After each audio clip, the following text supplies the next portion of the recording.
সুনানে তিরমিজির একটি হাদিস, আল্লাহর হাবিব সাল্লাল্লাহু আলাইহি ওয়াসাল্লাম ইরশাদ করেছেন, যে ব্যক্তি সকাল সন্ধ্যা এই দোয়াটি পড়বে সব ধরনের অনিষ্ট থেকে আল্লাহ তাআলা তাকে হেফাজত করবেন। দোয়াটি হচ্ছে, আল্লাহর হাবিব সাল্লাল্লাহু আলাইহি ওয়াসাল্লাম বলেছেন, বিসমিল্লাহিল্লাযী লা ইয়াদুররু মা আসমিহি শাইউন ফিল আরদি ওয়ালা ফিস সামাই ওয়া হুয়াস সামিউল আলিম। মানে আল্লাহর নামের বরকতে আকাশ এবং জমিনের কোনো কিছুই আমাকে অনিষ্ট করতে পারবে না, সে আল্লাহর নামে আমি শুরু করছি। সো এই দোয়াটি যেন আমরা বেশি বেশি পড়ি, সকালে 3 বার এবং সন্ধ্যায় 3 বার, ফজরের সালাতের পরে 3 বার এবং মাগরিবের সালাতের পরে 3 বার। বিসমিল্লাহিল্লাযী লা ইয়াদুররু মা আসমিহি শাইউন ফিল আরদি ওয়ালা ফিস সামাই ওয়া হুয়াস সামিউল আলিম। এরপর সহিহ মুসলিমের আরেকটি হাদিস আমি বলছি, আল্লাহ রাসূল সাল্লাল্লাহু আলাইহি ওয়াসাল্লাম বলেছেন, যে কোনো ধরনের অনিষ্ট থেকে বাঁচার জন্য তোমরা এই দোয়াটি পড়বে, আউযু বিকালিমাতিল্লাহি তাম্মাতি মিন শাররি মা খালাক।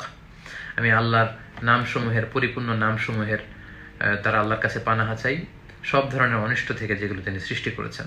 আমি আবারও দোয়াটি বলছি, আউযু বিকালিমাতিল্লাহি তাম্মাতি মিন শাররি মা খালাক। এক সাহাবীকে যখন বিচ্ছু দংশন করেছে, তিনি যখন আল্লাহ রাসূল সাল্লাল্লাহু আলাইহি ওয়াসাল্লামের কাছে বলেছেন, আল্লাহ রাসূল সাল্লাল্লাহু আলাইহি ওয়াসাল্লাম বলেছেন, এই দোয়াটি কেন পড়ো না, এগুলো পড়লে তো এই বিচ্ছু সাপ তোমাকে কামড়াবে না। তাহলে এই দোয়াটি যেন আমরা পড়ি।